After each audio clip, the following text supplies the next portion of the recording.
여러분 안녕하셨습니까? 양영태 TV의 양영태입니다. 김만배가 5,700억 먹었고 남욱이가 1,000억 챙겼는데도 뇌물 무죄가 확정이 됐다. 이게 톱 기사라는, 이게 머리 기사예요. 검찰이 항소를 포기함으로써 이런 식이 됐다는 건, 이건 도대체가 여기에 연루된 누구다 혼을 내놔지 않으면 대한민국이 떠들썩할 거다. 두고 봐라. 김만배가 5,700억 먹고 남욱이가 1,000억 고스란히 챙기고 뇌물 무죄가 확정이 됐다니, 이게 뭐야 이게. 검찰이 항소를 포기했다? 에? 있을 수 있냐? 여기 관련된 자들 모조리 감옥 보내야 돼. 모조리 감옥 보내고 다 혼을 좀 내놔야 되는 거야. 검찰이 대장동 개발 비리 사건으로 기소된 민간업자들의 1심 판결에 항소를 일부러 안 했다. 짜고 고소도 했다. 2심 재판은 업자들에게 유리한 쪽으로 전개될 가능성이 커졌는데, 자, 1심에서 이제 무죄 판단을 받은 특정경제범죄 가중처벌법상 배임이라든가 일부 뇌물 혐의 등은 검찰의 항소 포기로 무죄가 확정되고 유죄가 나온 혐의에 대해서만 다투게 됐기 때문에 이거 큰일 났다. 큰일 났다 이겁니다. 차장검사 출신 한 변호사는요, 이래 얘기합니다. 대장동 일당은 손발이 묶인 채 방어만 해야 하는 검찰을 상대로 2심 링에 오르게 됐다. 다시 한번 얘기하죠. 대장동 일당이 손발이 딱 묶인 채 방어만 해야 하는 검찰을 상대로 2심 링에 오르게 됐다. 야, 오죽하면 이리 얘기하겠습니까? 김만배 씨 등 대장동 일당의 1심 판결에서 가장 논란이 된 부분은 검사가 이들이 벌어들인 7,886억 원 중에 7,814억 원을 추징해달라고 요구한 것이 473억 원으로 깎인 부분입니다. 이거 누구, 네 집 아들 얘기입니까? 네 집 사위 얘기입니까? 네 집 딸 얘기입니까? 이게 누구 얘기입니까 이게? 검찰은 범죄 수익을 최대한 많이 추징하기 위해서 직무상 비밀을 이용한 점을 지목해 이해충돌방지법 위반 혐의를 적용했고, 대장동 일당끼리 주고받은 뇌물 등을 추징액에 포함을 시켰습니다. 그러나 1심 재판부는 피고인들이 이용한 서판교 터널 위치 정보 등은 직무상 비밀에 해당하지 않고 나머지는 공소시효 넘겼다. 그래가지고 이해충돌 방지법에 대해서 무죄다. 또 면소 판결이다. 내 참 이게 도대체 무슨 말인지 모르겠네.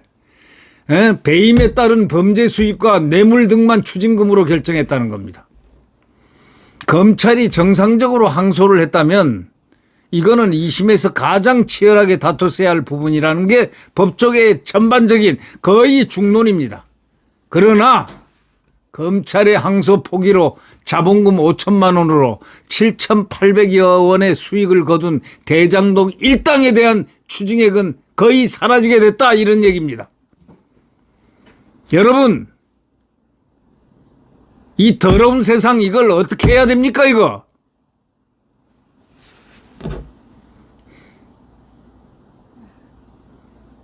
검찰은 당초 이 김 씨에 대해서 6,111억 원을 추징하려, 김만배에게 추징하려 했지만은 1심이 428억 원만 인정을 해가지고 5,683억 원을 환수하지 못하게 됐다 이 말이에요. 남욱 씨의 경우는 검찰이 부당수익이라며 구형했던 1,010억 원을 고스란히 갖게 됐습니다.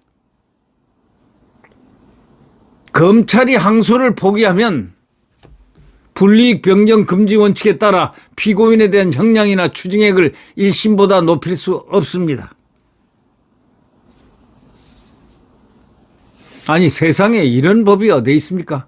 이런 검사들이 어디 있습니까? 이런 검찰이 어디 있습니까? 이런 중앙지검장 제일 책임자인 검찰 총장 직무대행 노만석이 그러고도 두 하늘을 쳐다볼랐고 그 뒷배가 누구냐 이거야. 요놈 문제는 뒷배가 누구냐 이거야.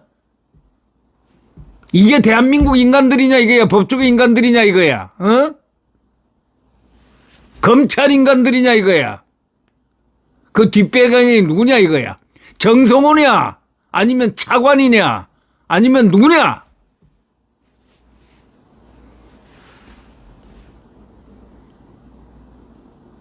뒷배를 밝혀내야 된다 이런 얘기지. 누구냐 이게 뒤가. 법무부하고 상의를 했다고 분명히 했다. 노만석이 누구하고 상의를 한 거야?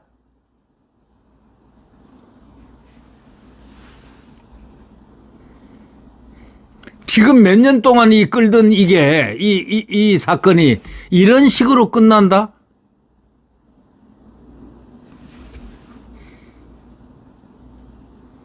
뒤에가 누가 배경이냐고.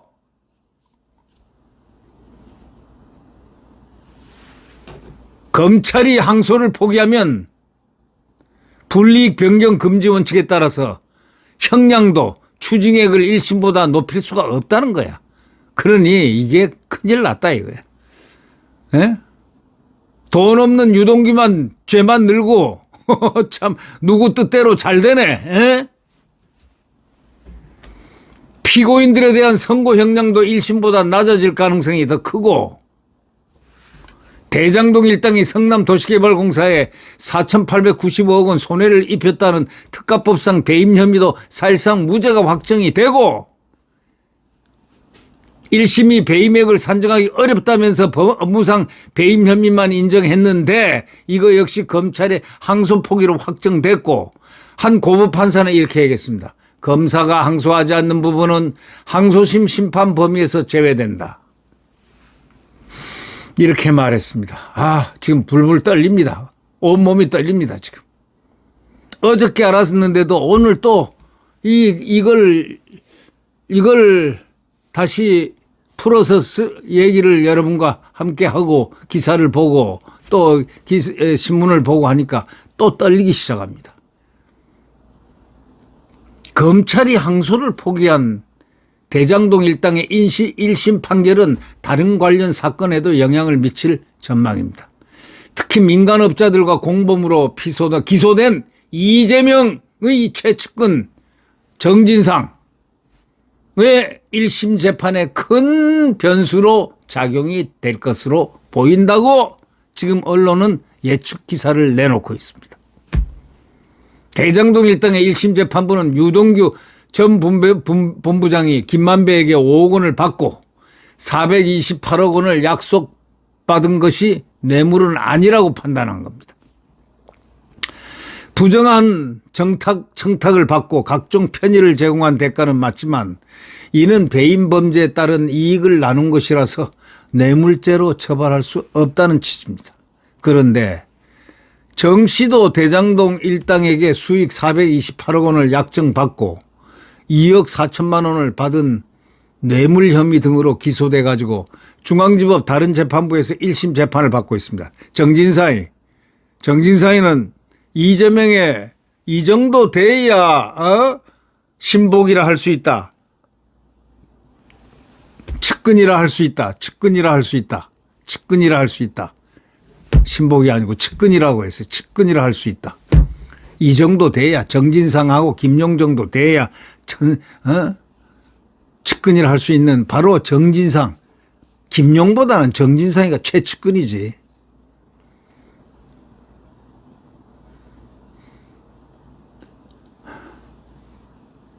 한 현직 판사는요, 뭐라고 얘기했냐면 정씨 재판부가 앞서는 1심 판결을 반드시 따라야 하는 건 아니지만은 혐의와 사실관계가 상당 부분 겹친다. 그래서 영향을 받을 수밖에 없을 것이다. 겹치기 때문에 혐의와 사실관계가 상당 부분 겹치기 때문에 영향 안 받을 수가 없다 이겁니다. 검찰의 이례적인 항소 포기를 두고 법조계에서는요 이렇게 얘기합니다. 대장동 일당이 성남시 수뇌부에 불리한 진술을 못하도록 검찰이 나서서 대장동 일당의 입을 막았다는 말까지 나왔다는 겁니다. 법조계에서 이런 말이 나왔다는 겁니다. 성남시 수뇌부에 불리한 진술을 못하도록 검찰이 나서서 대장동 일당의 입을 틀어 막았다, 이런 말까지 나왔다는 겁니다. 성남시 수뇌부가 누굽니까? 예? 성남시 수뇌부가 누굽니까? 당시 시장이 이재명이 아닙니까?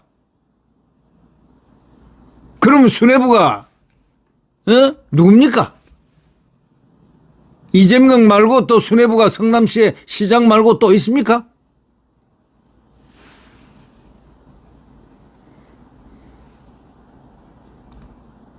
검찰의 이런 이례적인 항소 포기를 두고 법조계에서는 대장동 일당이 성남시 수뇌부에 불리한 진술을 못하도록 검찰이 나서서 대장동 일당의 입을 틀어 막았다는 말까지 나왔다고 이 신문은 기사화 딱 하고 있는 거예요. 예.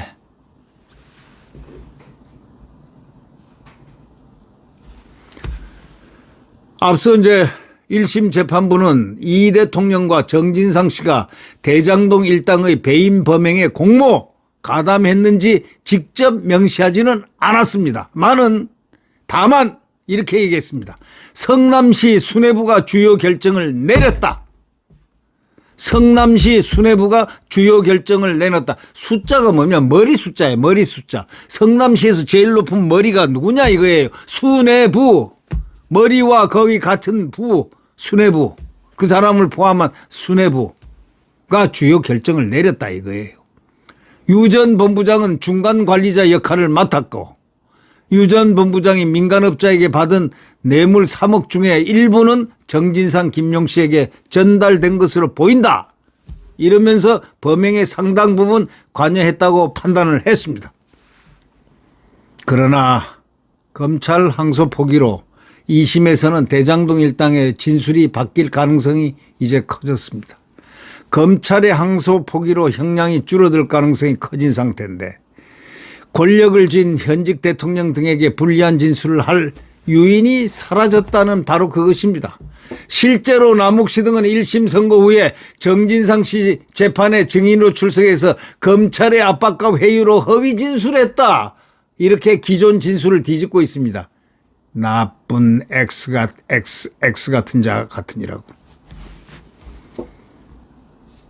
이게 변호사야? 남욱이가 변호사야? 지금 검찰에서요, 지금 반발이 보통 거세게 일고 있는 거 아닙니다. 검사들 사이에서는 노만석 검찰총장 대행에 대해서 보통 얘기가 아닙니다. 예. 비겁하다는 겁니다. 예. 검사들 사이에서는 노만석과 정진우를 겨냥해가지고 외압에 굴복한 것이나 스스로 엎드린 것이냐, 굴복한 것이냐, 스스로 엎드려서 자빠진 거냐, 사표를 내더라도 항소를 제기하고 나서 냈어야 한다는 비판까지 나오고 있습니다. 이 사건을 수사하고 공판을 담당한 검사들을 향해서도 직을 걸고 항소를 관철한 검사가 한 명도 없었다는 게 안타깝다 하고 목소리가 나왔습니다.